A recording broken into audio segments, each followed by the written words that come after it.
This new album that you have, Yes, Piff, sir. that's out. Sorry. You have some legendary features. I definitely do, man. You definitely, from the last album to this one, the features are crazy. Hell yeah, man. You got Currency. Yep. Obviously, Spit is a legend. We'll get to that. But how the fuck do you end up linking with Del the Funky Homosapien?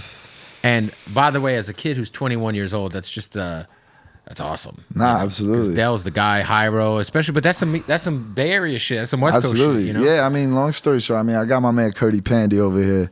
You know, he's been killing it as my DJ. He's also a super talented producer out of Richmond, Virginia. But we was out in L.A.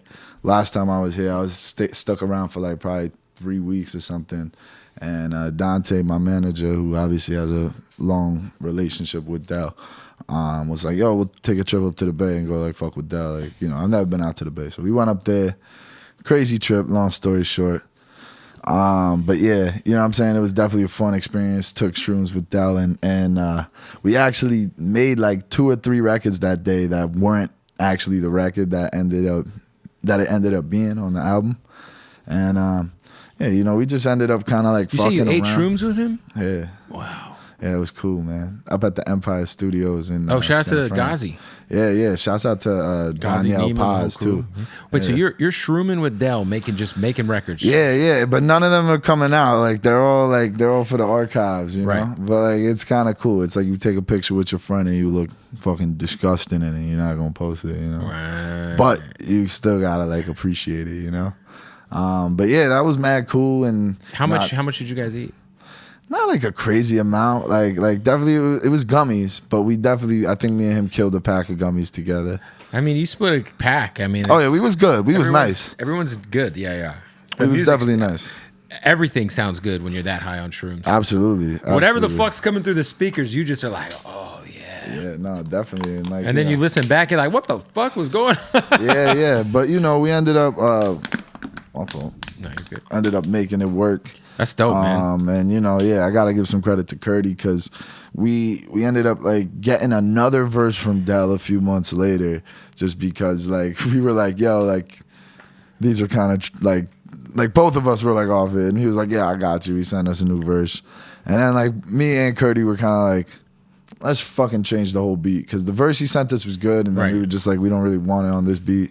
And Curdy had some dope shit in the pack, so we cooked that up, and that's fire. Ended up being dope, and that's kind of why it also ended up being an interlude, just because it was like a strenuous process, and also I kind of wanted to continue on the theme of having like a older rapper kind of like christen the album towards the end of it. You know what I'm saying? I had Curious George do it on United Palace, and I just think that's like a cool thing to do to kind of just carry on tradition and you know, just give a little moment. What about Grand Poobah? Yeah, shout out to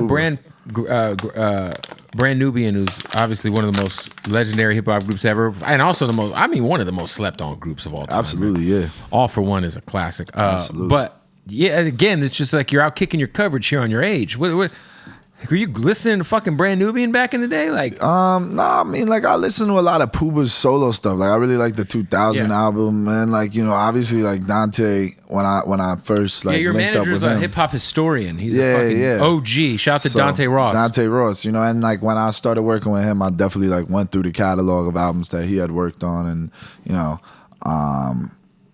a lot of them I was already familiar with, but like, it's kind of like doing some digging, yeah. So I kind of like re-explored it through that, and like, you know, there's definitely some dope joints on the Poobah record. Amazing is one of my favorites, and fucking were you guys in the bar sample? I don't know why I love it. Were you guys in the studio like together for this record? Or? Nah, that didn't happen. We just basically the story on that is like shout out Mike Shav. He had sent me a beat, and he had sent me a bunch of beats. And like I just kind of wrote like a bunch of shit on that beat, and then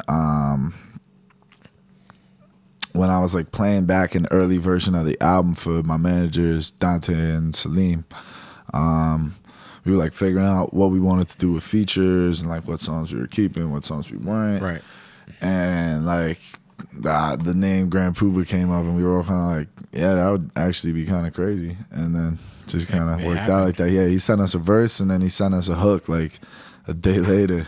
Like just was like, yo, I'm gonna add another level of sauce on that for the young guy. You know what I'm saying? When you're growing up, right? What is your core artist that you're listening to, kind of, because you're kind of coming up in an era where, I feel like, post blog era. Yeah, yeah. I mean, like, I would say Joey was a big artist for me. Mac Miller was a big artist. Gun, once I found Gun, which I was definitely a little later on, but like, once I found him, it kind of like commandeered a lot of my taste. And Doom was another one. Doom, yeah. Yo, it's crazy how much MF Doom is like translated to kids, man. Yo, dude, like my kid's in high school. My son's in high school. He just graduated, but him and all his friends love MF Doom, and they're fucking like. My man Mac turned me on to Doom when I was probably like 14 years old, and he's having a resurgence with like kids. Yeah, though. well, he's just he's ill. Like I don't know like TikTok, I guess, I don't know, but he's also just one of the best ever, so that makes sense. You know what I mean? No, it's insane, man. Shout out to MF Doom. Yeah. Nah, definitely. Shout out to Mac Miller, Doom. Who else did you say? You said West Side Joey. Gun. Yeah, Joey, Gun. The whole Griselda shit. Rock Marshy, another one for sure. Yeah. I would say ASAP, Flatbush Zombies, definitely. I just met the guys from Flatbush Zombies at the Fourth Rope wrestling Yeah. show. That shit was cool. I almost went to that shit. The one in Vegas? It was from midnight to 4 in the morning. That's pretty crazy. I went to Friday Night Smackdown, went to my room, took a nap, and then I was like, fuck, am I really about to go to this fucking show at midnight? I'm like, I guess fucking so. It was fucking amazing. Hell yeah. They had JBL came out, the Hardy Boys wrestled. I saw The Godfather came out too. Godfather came out with Joe Hendry. That's crazy. It was insane. It was a night, dude. Didn't Nick Nemeth wrestle? Yeah. Dolph Ziggler. Yeah. Everyone was there, dude. It was fucking nuts. That's crazy. It was a good time. Somebody. Yeah, I gotta give credit because I went to the one in Chicago, and that shit was like, it kind of like reinvigorated like my love for wrestling, just being there and like having all of that. Going like, to the Fourth Rope thing. Yeah, man. Because I grew up really, really into wrestling, and like I kind of like stopped following it. And it's not like I'm like watching everything now, but I'm like definitely keeping up way more now than I was. Yeah, out of all the events we went to that weekend, that was probably my favorite. Like Mania was cool, but this year Mania was a little underwhelming. You went to the Sabu's last match or something? No, I didn't go to that. No, that was. I picked between going to SmackDown or going to that, and I went to SmackDown. That's probably the right choice. Plus, I probably made the right decision. Sabu was fucking 60 years old. Yeah, I saw you got like bloodied. Yeah, I don't want to fucking be there. It looked rough. Nobody wants to be there for that. Yeah. Everybody said he was like telling everybody how high he was on coke. Like, I'm really fucked up on coke. And I'm like, nobody wants to see a coked out 65-year-old guy taking bumps. Well, different types of bumps. Yeah, obviously. what type of bumps? Yeah. Two things could be true. He's taking bumps in different ways. So you grew up being a wrestling fan. You're kind of getting back into it a bit. Yeah, you know what I'm saying. But I was like a really big wrestling fan. I used to go to shows with my pops, like indie shows. You know what I'm saying? Yeah. So like I was into like all of that shit. You know what I mean? And like, yeah, and it's cool to see how much of like an intersection wrestling and hip hop really have. You know what I mean?